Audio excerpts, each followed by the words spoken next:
You set the standard for American documentary filmmakers. Do you ever take the time out to look back at what you've done and say, wow?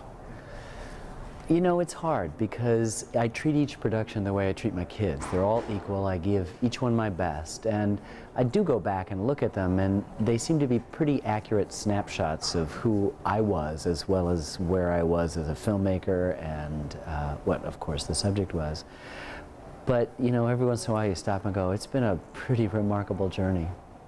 It's the impossible question to answer, and I'm sure it's been asked every time you do an interview, but I'll have to ask it anyway. Do you have a favorite?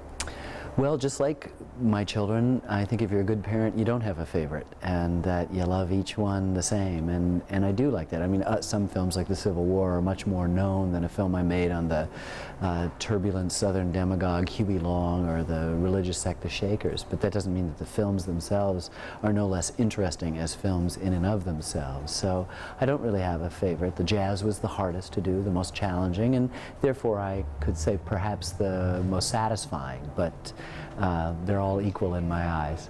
What projects do you have in the works now? We're working on a whole bunch of projects. One on the first cross-country automobile trip done in 1903 on a dare, on a $50 bet that some guy could go across the country in an automobile in under 3 months, something no one had ever done before. No one had ever been able to cross the continent.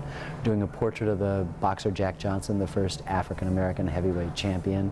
Have a series on World War II, have a series on the national parks, hoping to do a biography on Martin Luther King. We got our work cut out for us. Do you ever stop looking? No. In fact, if I were given 10,000 years, I'd never run out of projects to do in American history. I think there's something really unique about our country, and I don't want to say that we make films that whitewash it. You know, we can be critical. We can hold the even heroes' feet to the flames, you know, for crimes and inconsistencies and hypocrisies. But at the same time, one suspects there's something really glorious about this experiment of ours, and I'm interested in unearthing that as much as I am in digging up the dirt. You know, people can get that on any kind of a program, and documentaries are famous for just focusing on the negative.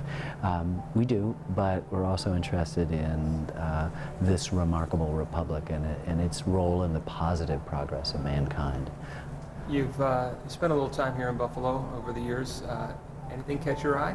Well, first of all, I think you guys have great architecture, and you have some wonderful, wonderful gems, beginning with City Hall on down. Of course, I intersect with Buffalo most recently with the Frank Lloyd Wright biography did, and then, of course, with the Mark Twain film that was just broadcast on PBS just a couple of months ago.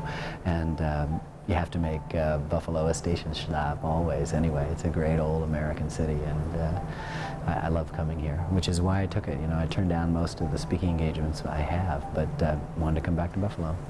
What is the message do you want to get across to the young filmmakers, the young students? Well, a couple of things. You know, for people who are interested in filmmaking, I think that there's something that people are drawn to filmmaking because it seems to be glamorous, and I want to remind them they have to always be true to themselves. You can't just go for what's fashionable, and then it takes a lot of hard work. It isn't as glamorous as people think it is. We all work extremely hard, long hours, but that perseverance, that's the second thing that's required, pays off in the end with satisfaction or perhaps recognition, money. Those things aren't as important as just the sense that you've done something well, and that you've shared it with other people generously, and that's what I hope I've tried to do with each film. I think for kids in general, we're a relatively young country still, and we still think we don't need to have a past. You know, we have a great deal of historical amnesia in this country, and I'd like to remind people how much the past may be gone, but that history is very present.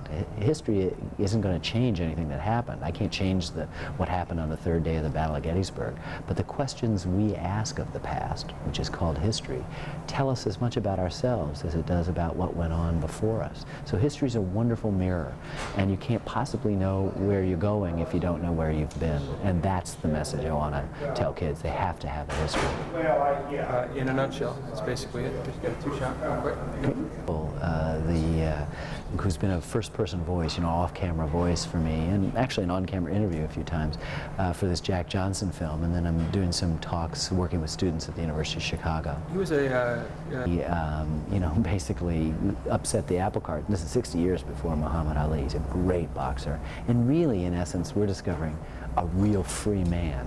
So that this boxer that somehow was symbolic of the supremacy of the races. And for years they refused to fight any black boxers for the championship because they were afraid if they got beat, what would that say?